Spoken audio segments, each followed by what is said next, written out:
Louvado seja o nome do Senhor. Irmãos, hoje eu acredito que é a última mensagem dentro do parênteses que foi aberto aqui para Gálatas. Na semana que vem, se Deus assim quiser, nós retomamos a exposição de Gálatas. Hoje eu convido os irmãos a abrirem as suas Bíblias em João capítulo 6. Evangelho segundo João, capítulo número 6.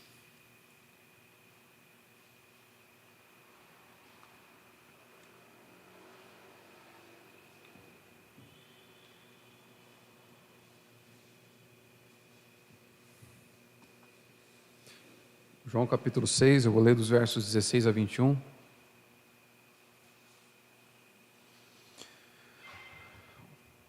Uma particularidade dessa exposição é que eu vou ler o capítulo 6 de João, mas se você puder deixar aberto também Mateus capítulo 14, nós vamos ficar alternando entre Mateus capítulo 14, dos versos 22 a 34, e João capítulo 6.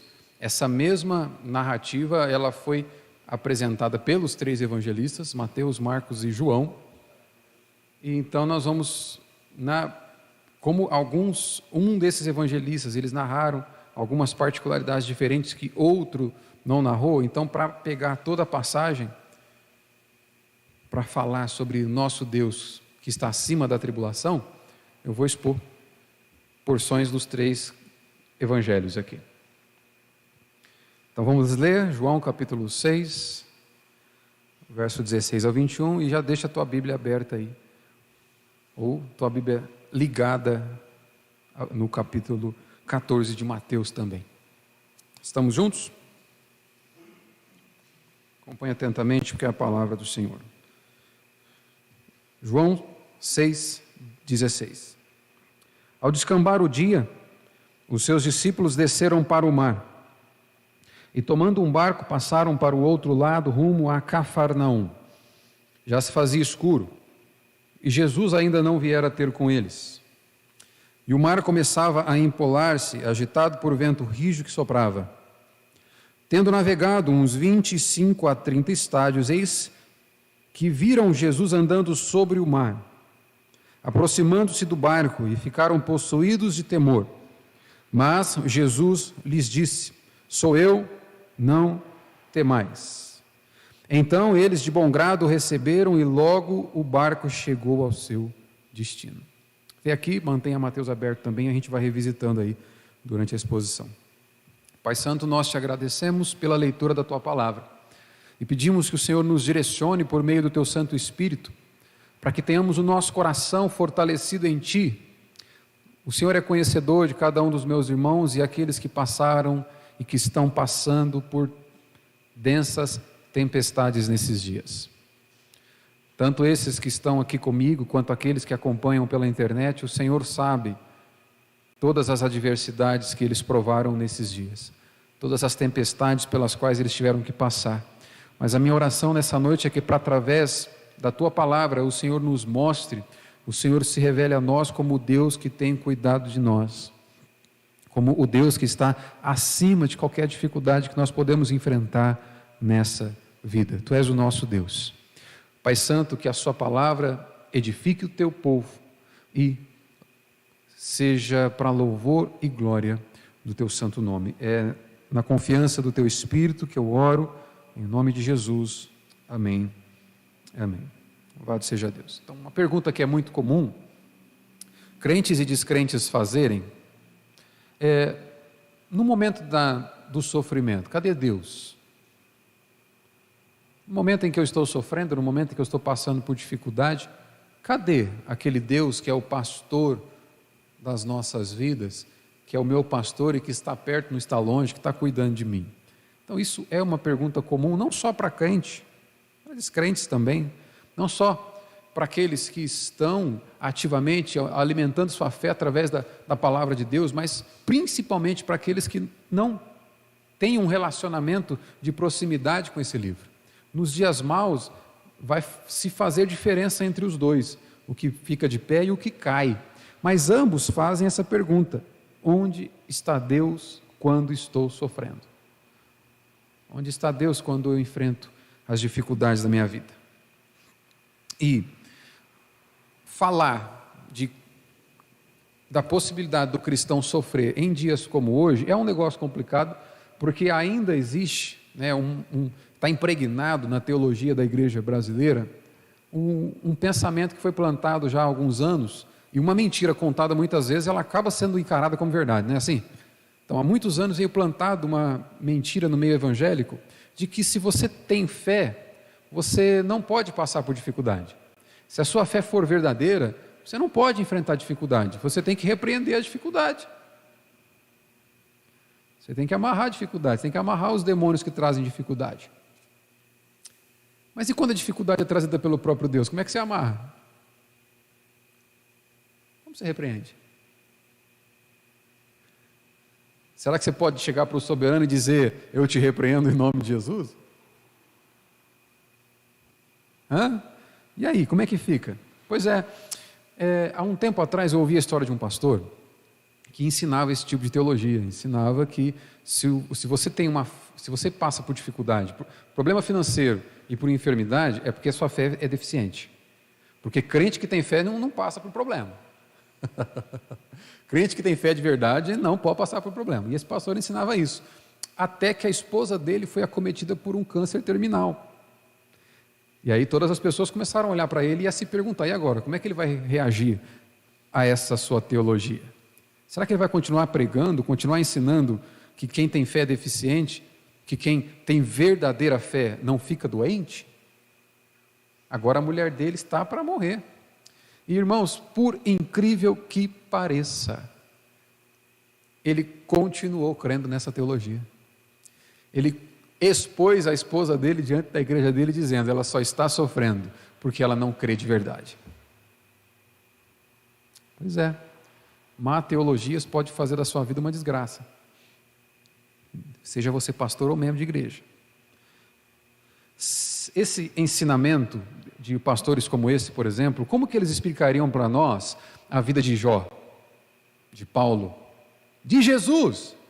Se fé deficiente é sinônimo de ausência de Deus, se dificuldade é sinônimo de ausência de Deus, de fé deficiente, Jó, Paulo, Jesus não serviria de exemplo para mim e para você. Quando nós olhamos a história de Jó, eu vou só citar 2 versículos, no capítulo 2, falando de Jó, a Bíblia diz o seguinte, então sua mulher lhe disse, ainda conservas a tua integridade? Amaldiçoa a Deus e morre. Mas ele lhe respondeu, falas como qualquer doida, temos recebido o bem de Deus, não receberíamos também o mal?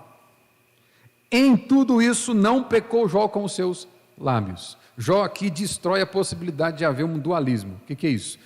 Todo bem é produzido por Deus, todo mal é produzido pelo diabo. Aqui Jó está dizendo que nós recebemos o bem de Deus, por acaso não receberíamos o mal? O que ele está fazendo aqui? Ele está atribuindo a Deus todo aquele sofrimento, toda aquela dor que ele está enfrentando, e a Bíblia está dizendo que Jó não pecou ao fazer isso, ele não peca com seus lábios. Nós conhecemos a história de Jó, quando nós começamos a ler o capítulo 1, você já conhece o final, você já leu, você sabe a história, mas quando Jó passa pela sua própria história, ele não sabia o desfecho. No momento em que ele está experimentando aquela dor, ele está dizendo, olha, Deus é soberano sobre essa dor, Deus está governando essa dor, e a Bíblia vai dizer que ele não peca por ter dito isso. Paulo, em Filipenses capítulo 4, versos 12 e 13, eu vou ler rápido, você conhece? Tanto sei estar humilhado, como sei ser honrado, de tudo e em todas as circunstâncias já tenho experiência, tanto de fartura, como de fome, assim de abundância, como de escassez, tudo posso naquele que me fortalece. Então, toda vez que você pensar nesse tudo posso naquele que te fortalece, lembra do verso 12, Paulo diz, tudo posso passar pela glória dele. Tudo o que, Paulo? Eu posso passar por humilhação. Pode, Paulo diz que pode. Posso passar por humilhação, posso passar por honra, posso ter fartura, e vai ser tudo para a glória de Deus. Posso passar fome, também vai ser para a glória de Deus. Posso ter em abundância, mas pode faltar também na despensa. Pode passar por escassez, posso ter vida abençoada, muitas regalias, muitas alegrias, mas posso também experimentar de desgraças. E Paulo vai dizer, tudo posso, porque a fonte de satisfação do meu coração não é isso, mas aquele. Tudo posso nele, que me fortalece. Jó, Paulo, Jesus. A Bíblia nos ensina que Jesus veio para sofrer no lugar de pecadores. Eu fico pensando como que esses homens explicam a história da Escritura para nós. Quando nós falamos de sofrimento, nós falamos que existe um Deus que governa, inclusive através do sofrimento. Existe um Deus que não perde o controle da sua vida quando você não experimenta dias tão bons assim. Ainda que a gente não entenda por que Deus permite dificuldades, ainda que nós não entendamos por que Deus permite o sofrimento, você e eu não podemos acusar Deus de afastamento e nem negligência com a humanidade, porque Ele mesmo envia o seu próprio Filho para sofrer no seu lugar. Por meio do sofrimento, a gente viu na semana passada aqui, que Deus mostra que Ele realiza, que Ele usa coisas frágeis para cumprir seus propósitos. A forma que Deus provou que ama o homem, foi experimentando dor e sofrimento. Por isso que Paulo diz, Deus prova seu amor para conosco, tendo Cristo morrido por nós, quando ainda éramos pecadores. Então você pode dizer que você não entende, nós podemos dizer que nós não conseguimos aceitar ou entender o motivo que faz com que Deus permita sofrermos. Uma coisa você não pode dizer, que Deus não se importa contigo, porque Ele experimentou de sofrimento, para que você hoje fosse resgatado do império das trevas. Onde está Deus quando eu estou sofrendo? Aleluia. Esse texto que nós estamos lendo aqui nos mostra que Cristo é Deus. O propósito de João, com os milagres que ele narra no seu livro, é mostrar que Cristo é Deus e que nós devemos nos render a Ele, nós devemos crer nele. E aqui, João nos mostra que Cristo é o Deus que está acima de qualquer adversidade. Cristo é o Deus que está acima de qualquer tempestade. Eu quero extrair 7 ensinos, quero ser breve, mas quero extrair 7 ensinamentos dessa passagem que nós vamos visitar Mateus e João e Marcos em algum momento, para refletirmos nesse Senhor que está acima das dificuldades. Às vezes você pensa que nós nos tornamos o centro da atenção do mundo quando a gente sofre, ou pelo menos nós queremos ser o centro da atenção do mundo quando a gente sofre, porque a gente quer que as pessoas olhem para nós. Mas aqui nós mostramos, João nos mostra um Deus que é o centro das atenções, inclusive quando seus discípulos provam dificuldade. O primeiro ensinamento que eu extraio daqui é que Jesus, esse Deus que está acima da adversidade, da tempestade, direciona seus discípulos para que experimentem sua provisão milagrosa. Primeiro ensinamento então, Jesus é quem direciona os seus discípulos para provar provisão dele no meio da tempestade. Em Mateus capítulo 14, se você puder ir lá, Mateus capítulo 14, verso 22.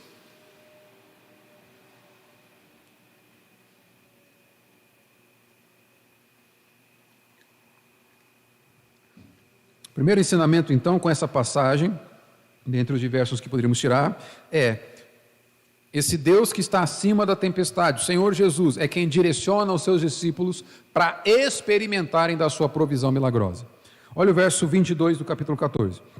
Logo a seguir, compeliu Jesus os discípulos a embarcar e a passar adiante dele para outro lado, enquanto ele despedia as multidões. Essas palavras se repetem quase que de forma idêntica em Marcos capítulo 6, mas fica aí comigo. Logo a seguir, nós vamos ver a seguir do que? Jesus vai forçar, esse é o significado da palavra, força Jesus os discípulos para embarcar e passar adiante dele para outro lado, enquanto ele despedia a multidão. Logo a seguir, o que acontece antes aqui? Antes de Jesus dar a ordem para que os discípulos subam no barco e atravessem o mar, ele havia multiplicado pães e peixes. Se você olhar um pouco para trás, aí você vai ver que a sequência que vem imediatamente anterior é isso aí.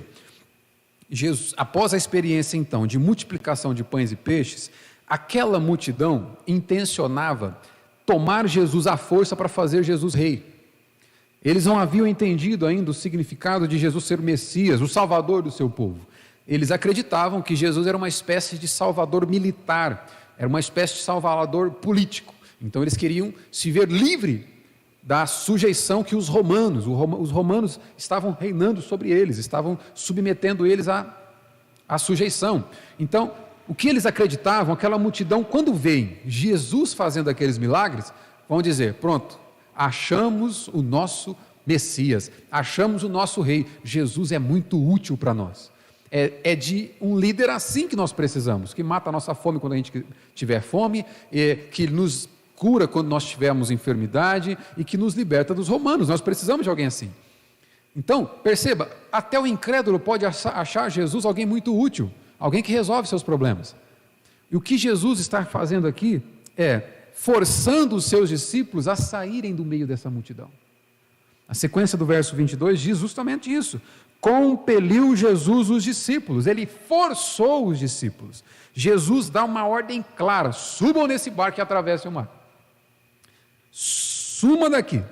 Enquanto ele vai despedir a multidão, ele pede para que os discípulos atravessem o mar. E Jesus a gente pode dizer que ele tinha dois propósitos aqui, fazendo com que eles saiam daquele lugar. O primeiro propósito é que Jesus queria poupá-los de se contaminarem com o pensamento daquela multidão. A multidão viu em Jesus alguém útil. A multidão não vê em Jesus um Senhor. Isso acontece hoje também. A multidão não vê Jesus como um dono da sua vida, como o seu Deus, como o seu Senhor. A multidão vê Jesus como útil. Essa teologia que eu iniciei a exposição falando dela, torna Jesus no gênio da lâmpada. O que você quiser, ele te dá.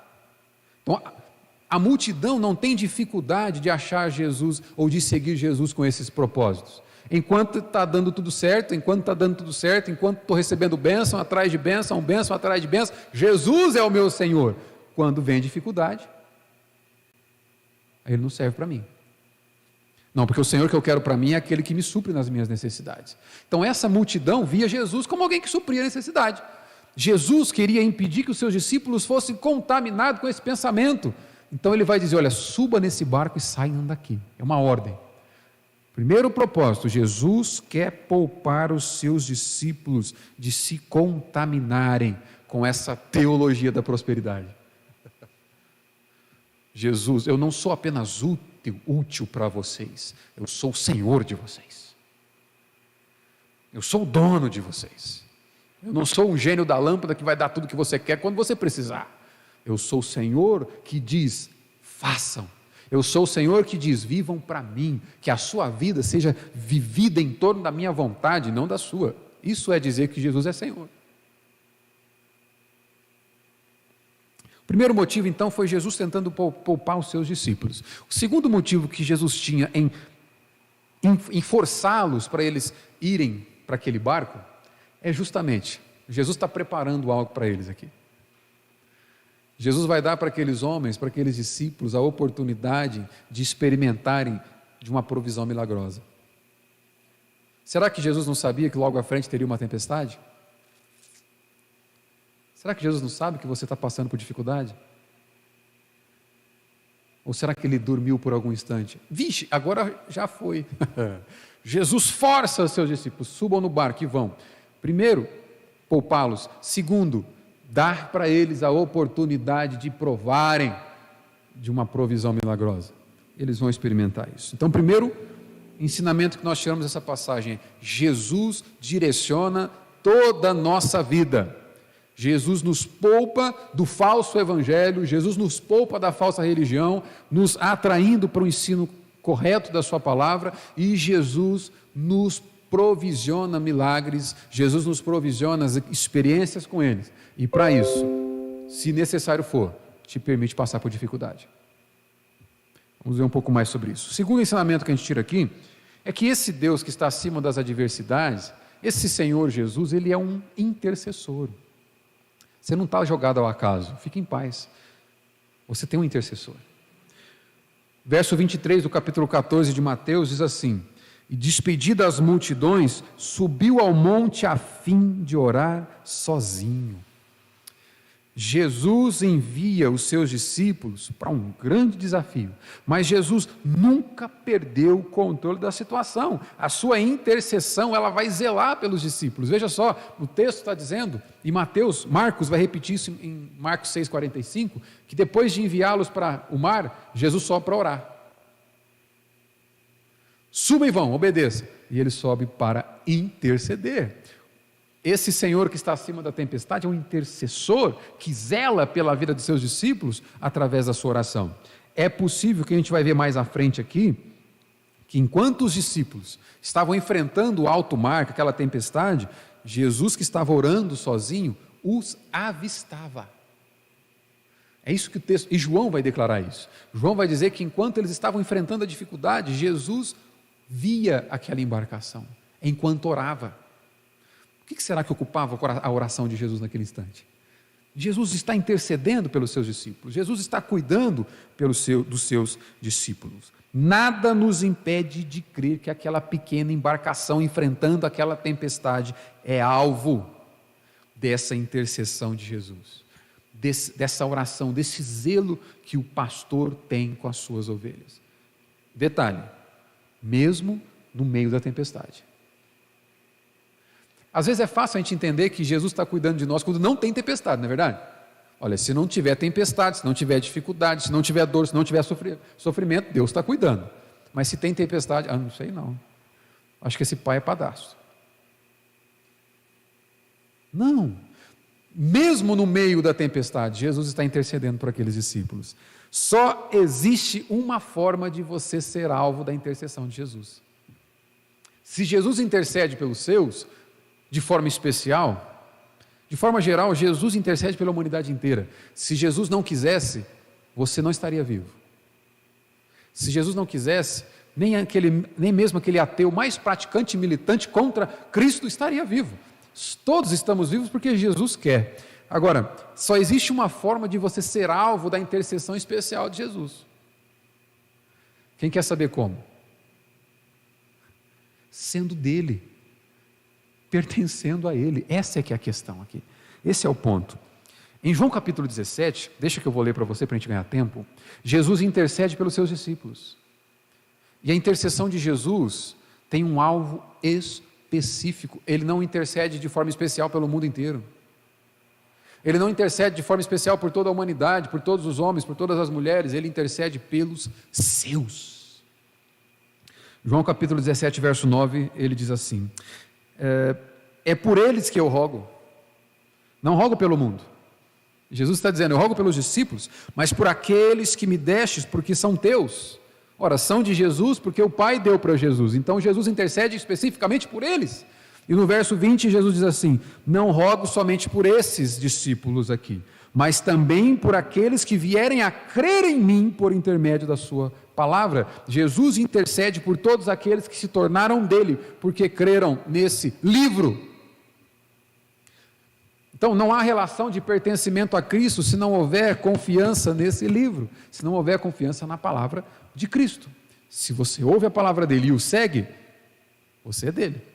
É isso que ele diz, é isso que ele vai dizer em João capítulo 10, 27. As minhas ovelhas ouvem a minha voz. Como que você faz para saber que pertence a Cristo?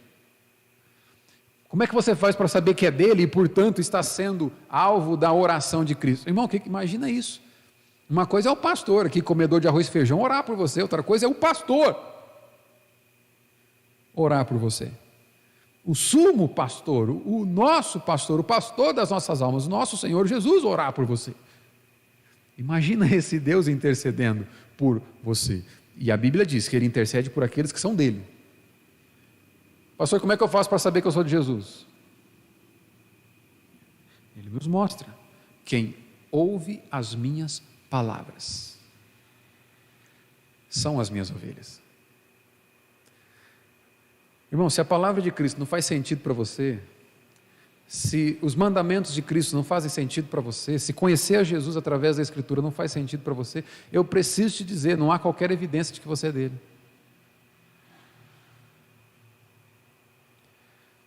Jesus diz, as minhas ovelhas ouvem a minha voz. Ouça a voz do pastor nessa noite. Ouça a voz do Senhor Jesus. Esse foi o segundo ensino. O terceiro ensino que a gente tira daqui é que esse Deus que está acima da adversidade, ele intervém quando o momento é de extrema dificuldade. Olha Mateus capítulo 14, verso 24. Entretanto o barco já estava longe, e muitos estádios da terra, açoitado pelas ondas, porque o vento era contrário. Detalhe interessante, olha, os 3 evangelistas, Mateus, Marcos e João, vão registrar essa mesma fala aqui. Eles vão registrar que a tempestade é grande e que o barco está sendo açoitado pelas ondas daquela tempestade. Os 3 registram isso. Guarda esse detalhe. A gente vai ver como que ele se desfecha. Eles estão no centro da vontade de Deus.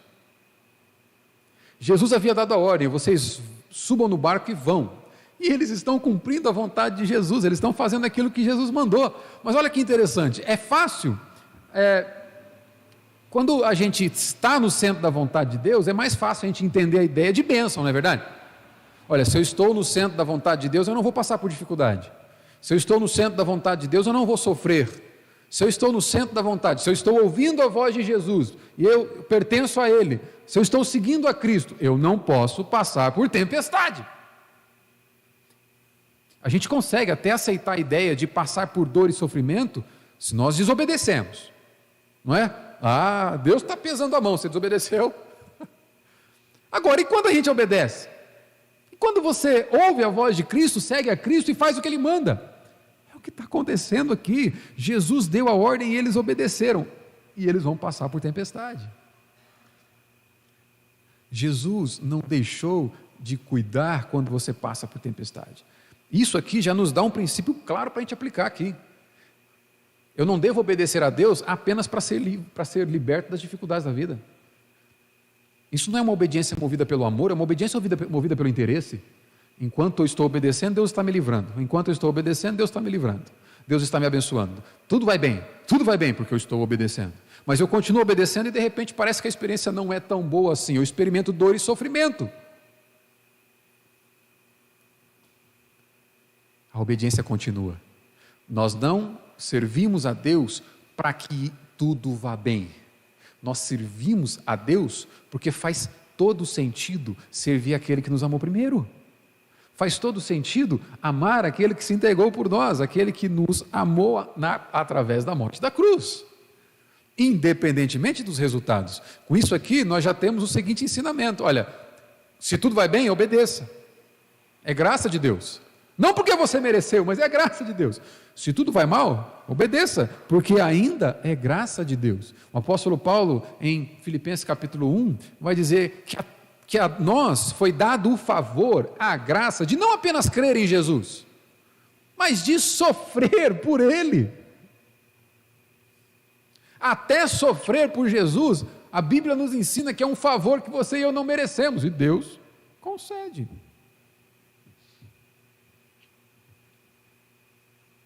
Aqueles homens estavam diante de uma luta impossível de ser vencida. Jesus os forçou para isso. E eles obedeceram. E agora parece que está tudo dando errado.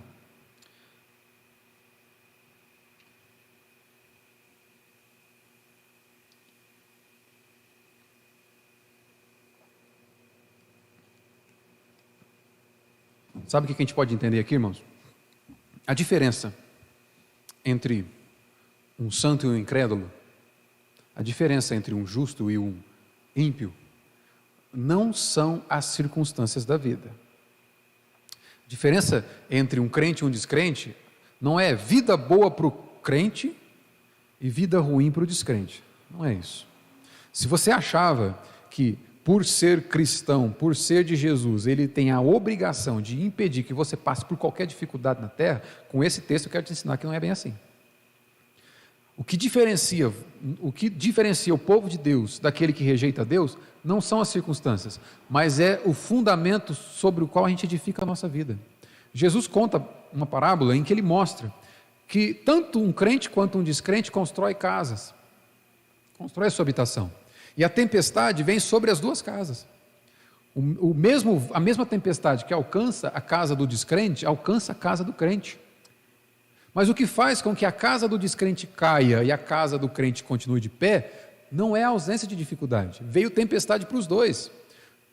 Mas Jesus vai dizer, olha, um estava edificado sobre a rocha, o outro estava edificado sobre a areia. O que vai te manter de pé, o que vai te manter firme na vida, não é a ausência de tempestade, mas é em quem você se apega quando a tempestade vem. Você consegue continuar crendo em Cristo quando está doendo? Você consegue continuar chamando Cristo de Senhor, de dono, quando parece que a vida é uma desgraça?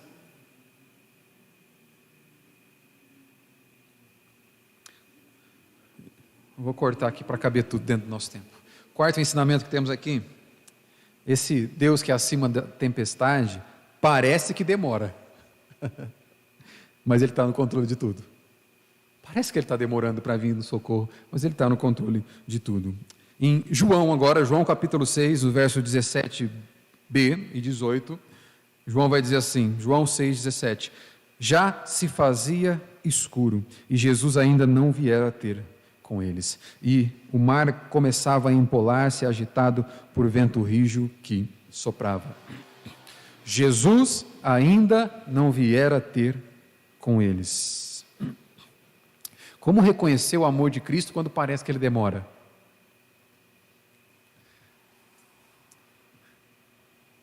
Quando passamos por problemas e oramos e logo as coisas se resolvem, oh, Deus está cuidando, esse pai é pai mesmo, Ele é o... Aí a gente faz música, né?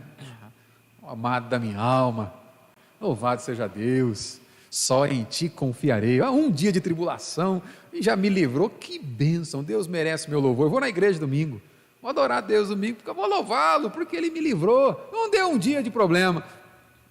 Mas e quando a noite escura continua escura? Quando parece que Ele não ouve as tuas orações? Veja, o texto diz que Jesus ainda não havia chegado. Aqueles homens passaram alta madrugada, desde que ainda não havia anoitecido, quando Jesus os mandou para o mar. Agora já era de madrugada e eles passaram a noite toda lutando contra as ondas. Eles esperavam por Jesus, e cadê Jesus? Agora é que a gente precisa dele, Ele me manda fazer isso, quando eu obedeço vem problema, e agora, cadê Cristo? Como manter a fé, como ter expectativa no Senhor, quando parece que Ele não responde, quando parece que Ele está longe, quando parece que você está falando sozinho, porque não tem resposta de ninguém. Como é que fica a tua fé diante de tudo isso? Aqueles discípulos também passaram pela experiência da ausência de livramento. Não houve livramento. Eles passaram pelo momento da angústia, a angústia da espera, a angústia de sem ter rumo. Irmãos, a tempestade que aqueles homens estavam enfrentando não poderia ser vencida por eles mesmos. A forma como o texto foi construído aqui dá a ideia de que eles seriam incapazes de se livrar sozinhos. Foi a maior tempestade que aqueles pescadores experientes experimentaram naquele mar. Quem será que está no controle disso? Existe um outro momento na história de Jesus que mostra também uma outra família, uma família que teve que viver com a angústia da espera. A família de Lázaro foi assim. E Lázaro é narrado no capítulo 9 de João como alguém que Jesus amava. Jesus amava Lázaro, Jesus amava Marta, Maria, as irmãs de Lázaro. Elas mandam chamar Jesus para curar, porque Lázaro estava à beira da morte. E eles vão mandar recado para Jesus dizendo: olha, vem, aquele que você ama está passando, está ruim, está nas últimas. Jesus não vai. Jesus ainda fica mais 2 dias no lugar onde ele estava. Ele está no controle da situação. Parece que ele tarda, mas ele está no controle da situação. Ou você acha que o teu tempo é melhor que o dele? Ou você acha que você seria capaz de dar dicas de como ele tem que resolver o problema da tua vida?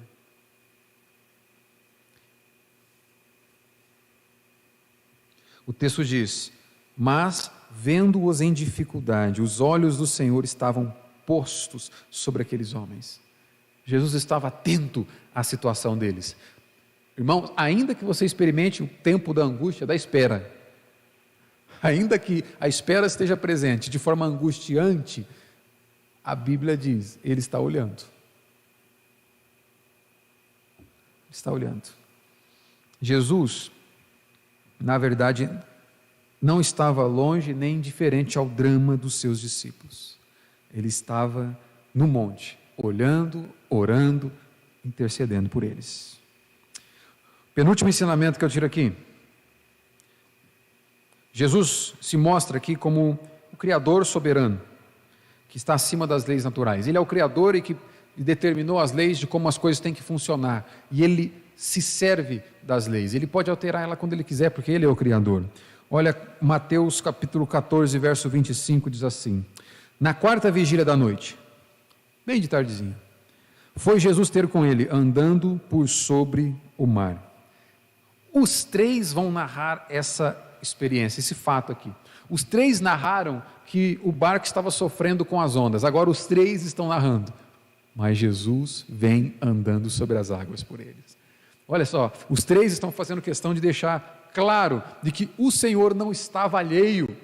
Jesus não estava negligenciando, não tinha os abandonado. Jesus foi sobre eles. Mais uma vez, a divindade do Filho de Deus vai ser ressaltada aqui. Os milagres que João relata têm por objetivo dizer: Jesus Cristo é Deus. Esse Deus que Ele suspende as leis que Ele mesmo criou para seu favor, para quando Ele mesmo quiser fazer isso. Aquela tempestade não era para causar nenhum dano aos seus discípulos, mas era para proporcionar para eles uma experiência que eles não experimentariam se eles não tivessem entrado no barco. Vamos ver. Tem duas coisas, duas lições que a gente tira com esse fato de Jesus caminhar sobre as águas para encontrar seus discípulos. Se eles não tivessem obedecido, eles não provariam isso.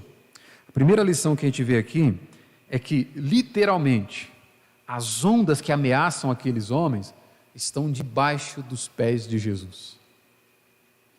Não há dificuldade, não há tempestade, não há adversidade que esteja acima do Senhor. Está tudo debaixo do pé dele. Ele tem autoridade no céu, Ele tem autoridade na terra, e toda a adversidade está debaixo dos seus pés. Jesus vai sobre as águas, mostrando para nós aqui, a gente pode entender isso, as tempestades da vida, minha vida, da sua vida, daqueles discípulos, estão literalmente debaixo dos pés de Jesus. Ele é soberano sobre elas. Ele é maior que os nossos problemas. Ele é maior que eles. E segunda lição que a gente tira daqui, olha só. Jesus fez da tempestade o caminho para alcançar os discípulos. Ele andou sobre a tempestade, ele andou sobre as ondas do mar. Ele usa a tempestade para alcançar os discípulos. Perceba, irmãos, a forma que Jesus está usando para agir aqui não é tirando os discípulos da tempestade, mas é usando ela para alcançar o coração deles. É nesse sentido que nós vemos o apóstolo Paulo dizendo: todas as coisas cooperam para o bem daqueles que amam a Deus. Jesus pode e usa até mesmo a dor, Jesus usa até mesmo a dificuldade para acessar o teu coração. Sabe por quê? Tem dores, tem dificuldades que, se Jesus tirar da tua vida, você o abandona. É assim que a gente é. Tem dificuldades que, se Jesus tirar, nós tiramos o nosso joelho do chão, porque nós temos a péssima tendência de nos acostumarmos, de nos acomodarmos com a vida boa.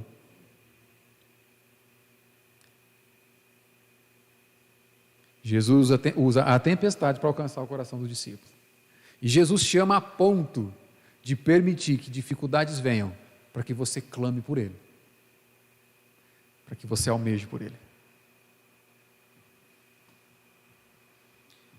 O sexto ensinamento que eu tiro daqui: o Jesus é o nosso consolo no momento de angústia. Não adianta você aplicar o teu coração em outro lugar. Não adianta você depositar confiança em outro lugar. Não deposite confiança na saúde financeira. Não deposite confiança na saúde física. Uma hora tudo isso pode falhar. Jesus é a fonte de confiança. Os três evangelistas vão narrar, Mateus 14, 26. E os discípulos, ao verem andando sobre as águas, ficaram aterrados e exclamaram: é um fantasma! E tomados de medo, gritaram. No verso 27, mas Jesus imediatamente lhes disse: tende bom ânimo, sou eu, não temas. Jesus está dizendo para os seus discípulos: tenham bom ânimo, sou eu, não temais. No meio da angústia, esse é o maior consolo, segurança que nós podemos ter. No meio da angústia, não temas, sou eu. Jesus está dizendo isso. É o Todo-Poderoso que está dizendo: sou eu.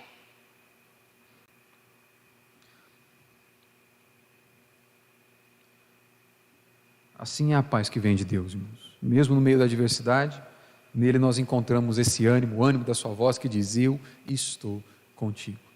O mesmo pastor, que está lá no vale da sombra da morte junto com as suas ovelhas, ele está provando da tempestade junto com os seus discípulos. Você não está entregue ao acaso, você não está entregue à sua capacidade, às suas forças. Ele está contigo. E para encerrar, esse Deus é digno de ser adorado. Esse Deus que cuida, esse Deus que está perto, esse Senhor Jesus que vem, que usa a própria tempestade para alcançar o nosso coração, é digno de ser adorado. Mateus capítulo 14, verso 33 diz: e os que estavam no barco o adoraram, dizendo: verdadeiramente és filho de Deus. Eles são tomados de espanto, eles são levados aqui ao encantamento, e esse encantamento é que os leva, move para a adoração. Nós precisamos continuamente estarmos encantados com Deus, espantados com o auxílio de Deus, encantados com o cuidado de Deus, porque é esse espanto que te motiva a adorar, é esse espanto que te leva a louvar e a bendizer ao Senhor. Ele vai me levar, Ele vai te levar a novas experiências de livramento, toda vez que você e eu nos apegarmos demais ao conforto, e aplicarmos e descansarmos o nosso coração numa vida ausente de dificuldade, e não naquele que pode nos cuidar em dias difíceis. Todas as vezes, irmãos, que isso fique claro para mim e para você, todas as vezes que o nosso coração estiver apegado em outra coisa que não o Senhor Jesus, Ele pode tirar aquilo que é a fonte da sua satisfação. Ele pode tirar aquilo que é a fonte do seu contentamento, para que você entenda que nada pode substituí-lo no seu coração. Nada tem o poder que Cristo tem para ter sobre si mesmo o título de Senhor da sua vida. Não deposite o seu contentamento, a sua satisfação, a sua segurança em nada que não seja Ele, porque você corre sério risco de perder isso. Aqueles discípulos certamente tinham orgulho da sua habilidade marítima. Eles eram doutores dos mares, eram pescadores. Eles conheciam aquele mar, eles dominavam, já passaram por aquele lugar muitas vezes. Mas naquela noite eles provaram de uma tempestade que eles não seriam capazes de dar conta. E não poucas vezes você e eu podemos provar por adversidades que a nossa habilidade não vai dar conta,